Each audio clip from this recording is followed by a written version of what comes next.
Panhuman sa maong board exam, 41 ka mga top notchers gikan sa Sugbo.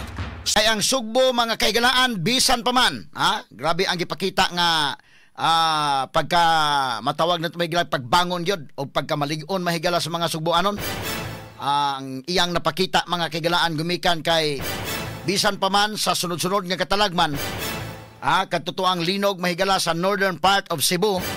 Unya gisundan mahigala, no? September 30 to indikin ang linog. Unya gisundan mahigala sa Bagyong Tino sa November 4. Bisan pa man ni ana nga duha ka sunod-sunod nga katalagman apan ang nursing board exam, ang nursing licensure examination mga sukid tigpaminaw nga gipahigayon November 4 o November 5 unta gisibog ni gumikan sa Bagyong Tino o gisibog sa Pizza City na sa buwan sa Nobyembre.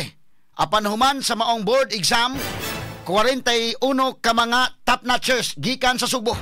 Atong gi-congratulate mahigala ang mga 41 ka mga top notchers sa bag-o lang gihimo nga 2025 Philippine Nurse Licensure Examination sa PRC.